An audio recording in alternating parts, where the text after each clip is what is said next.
Kelly's going to tell us about her personal experience with the community, and she's going to tell you how it feels to receive love from your community and to give that love right back. Kelly, the podium is yours. Let's give Kelly a warm welcome.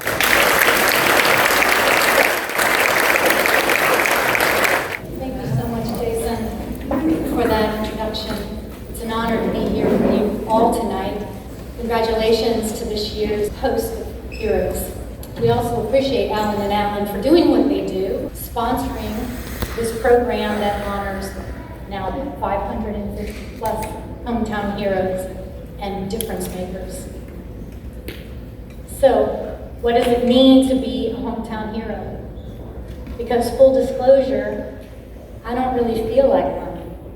I'd always thought about heroes as, super, wearing incredible costumes and leaping tall buildings. So how in the world would anyone think of me as being a hero? So when I was asked to speak tonight, I felt that pang of imposter syndrome came over me all over again. Anyone else here relate to that? Well, for that reason, I'm going to lean into the hometown part, because for me it's more relatable and attainable. So my husband Clement and I chose Hanover County, and specifically Kings Charter neighborhood, to be our hometown. We wanted to raise our boys and be rooted in a community and school system in a deep and meaningful way. Growing up as an Air Force brat, I didn't really have that. So we built our home and began making new friends, embarking on that same journey towards homeownership and raising families. And we joined an awesome church, and we plowed headfirst into many volunteer roles, leading youth groups and singing in choirs and serving on session. We met more new friends, and our community grew. As our boys were old enough to participate in sports, we signed them up for everything. And like so many parents, we served our time running the concession stands, right, and cutting up the orange slices for halftime snacks. But we didn't limit our participation to just that. We became coaches, certified judges, game announcers, reps, field maintenance workers, and more. And I unabashedly and loudly cheered from the stands at every game, match, or meet, much to my boys' chagrin. We showed up and pitched in 24/7, 365, and we loved it. Our neighborhood, church, and sports world became our social circle, and our community continued to grow. We ran like that for 18 years, watching how others gave of themselves warmly and joyfully, and we did our best to emulate their example. And it felt good to belong to that hometown team and live that hometown lifestyle. Well, that lifestyle came crashing down on August 11th, 2011, when I received a phone call that would alter our lives forever. Our 16-year-old son, Cole, had suffered a devastating injury after diving into the James River, hitting his head on a submerged rock and breaking his neck. He instantly became a quadriplegic, paralyzed from the chest down. Unable to move, he was floating face down in the James and quickly being swept towards that next set of rapids. Fortunately, though, Cole was there at the river with a group of lifelong hometown friends, all athletes he grew up with, competing with and against, who witnessed his dive and sprung into life-saving action. So let's focus on them for a minute, especially since this is about heroism. The boy who pulled Cole from the river that day happened to be Cole's neighborhood swim team buddy. He entered that water at great risk to himself. Without hesitating, which allowed him to reach Cole in time to lift his head out of the water for just a brief moment so Cole could fill his completely depleted lungs. Then he swam Cole back to the safety of the shore just 10 yards from the next set of rapids. His actions that day were heroic. Additionally, another friend, a high school track star and future collegiate track star, ran barefoot through the woods, shredding his feet on briars, exposed roots and rocks, up and over the pipeline, in order to lead the first responders back to the remote site where Cole was lying on the rocks. His actions that day were heroic. A group of competing lacrosse players from James River High School were also at the river that day and had been playfully trading smack talk back and forth to our boys who played for Atlee lacrosse. Those boys formed a boogie board relay system to send dry shirts across the river so Cole's friend could stem the flow of blood that was coming from his head until those first responders arrived. Their actions that day were heroic. Friends swooped in to support me throughout that first full night at the hospital. What would Cole's injury mean for all of us? Not just his family, but his teammates, schoolmates, friends. Never in my life had I ever felt so helpless, numb, and overwhelmed. My husband was in California for work and rushing to get home on that first red eye out. My in-laws were on vacation. My parents live in Texas. Our siblings were scattered all over the United States. Yet I was never alone. My community never left my side, staying throughout the night in the waiting room with me as I pleaded to God to wake me up from this unimaginable nightmare. Their actions that day were heroic. From the moment I received that dreaded call, our community began showing up in force in ways that I could never have imagined. The hospital waiting room was inundated with visitors, so much so that they broke all the visitation rules, and the staff finally just said, let them come. Friends took in our dog, others mowed our lawn, others assisted our college-age son, Clint, with his transition back to Radford. The creative ways our community came up with to assist us during those 10 horrific days in the ICU should be an example for all. Collectively heroic. After 10 days at MCV, Cole was flown to the Shepherd Center in Atlanta for extensive rehabilitation. Many worried about how that distance might affect Cole's recovery. But I knew our community would want the very best for Cole. And I knew our community would find ways to show their love for him. And I wasn't wrong. Coaches, teammates, family from all over the United States, caravans of friends all traveled to Atlanta to visit Cole. We didn't have one weekend in 122 days when we didn't have visitors.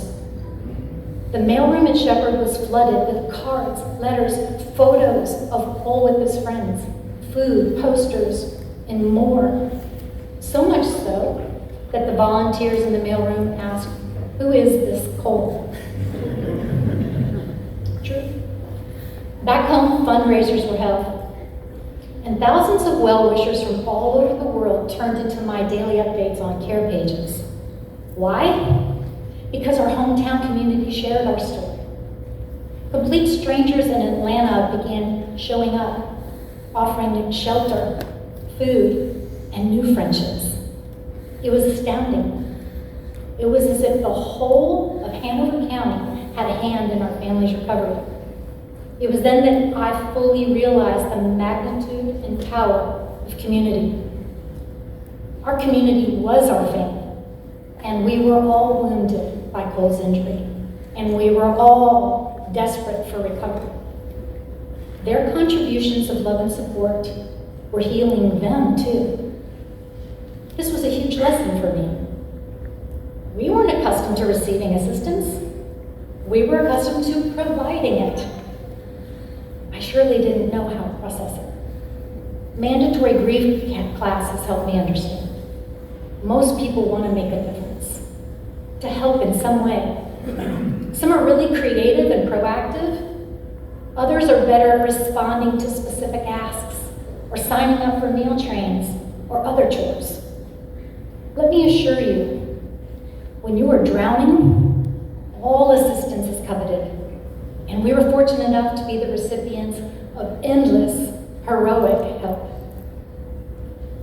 When we returned, our home had been completely modified for Cole, including an elevator, boiler system, accessible bathroom, lifts, ramps, and more, all by our community. Friends camped out on Cole's bedroom floor so he wouldn't feel alone. Teachers volunteered their time to help Cole catch up from an entire semester lost so that he could graduate on time with his class. This is just the tip of the iceberg. There isn't enough time for me to articulate how much support we got, and I'm certain I'm not even aware of half of it.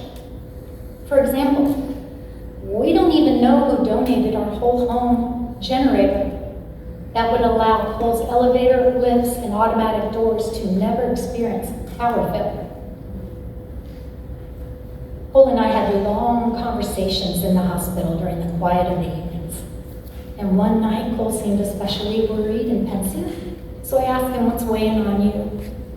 And he shared that he was feeling anxious about how much he was being given by so many people. He had no idea how he would ever be able to repay everyone for what he had been given. And I simply responded that he would never be able to give back all that he had been given.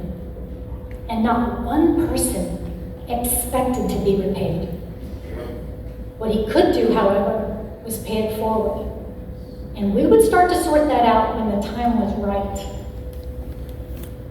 In that moment, though, I needed Cole to just sort out how to breathe again on his own, how to brush his teeth, how to sit up in a chair without feeling faint, so we could get back to our beloved hometown. So fast forward. Cole graduated from the University of Richmond in 4 years. Shout out to Quint, his brother, for forgoing his junior year at Bradford so he could be Cole's full-time caregiver on campus. Thank you, Quint.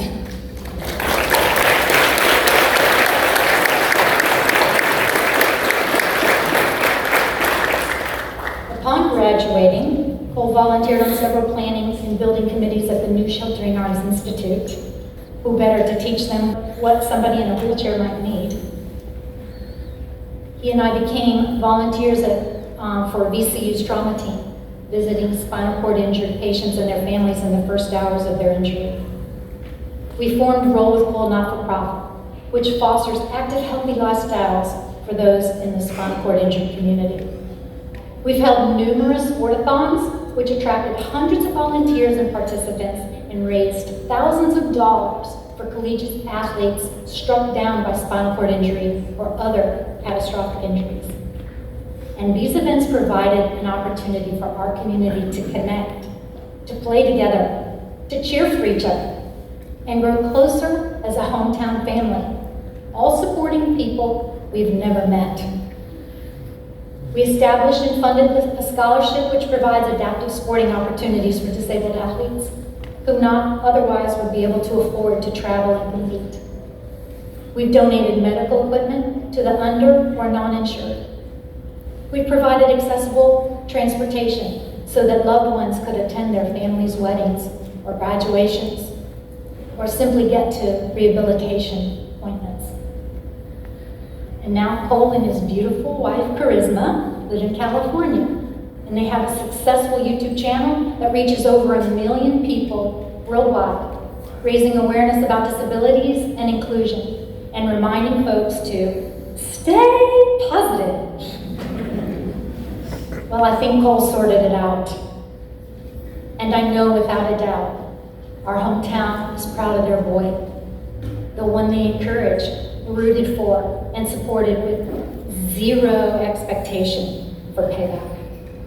I'm grateful to our community who showed up and became our family's hero. Their acts of selflessness inspired us and many others to find ways to give back.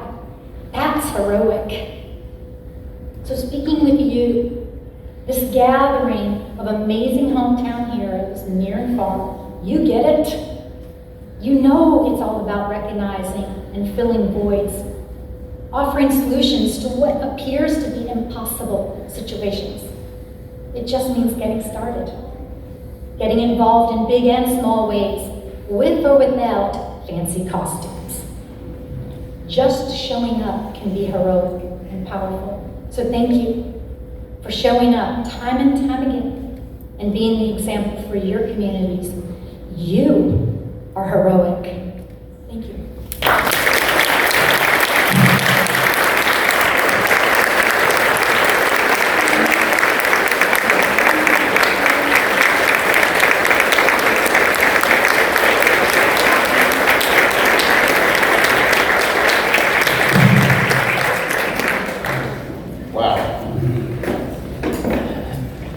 Kelly, thank you so much for sharing that, and I hope all of you now, being the new Hometown Heroes, recognize how special this is. You're part of a bigger community, but now you're part of a smaller community that we're so pleased to be able to recognize tonight. And thank you to your family, and to Clement, and to Quint, and to Cole, and Christmas, who I know are here in spirit. They're out in California right now, but for being with us here today. And I want to thank all of you, all the Allen and Allen Hometown Heroes, not just the folks who were inducted this evening, but all those, the 550, and now we've added another 20 or so this year.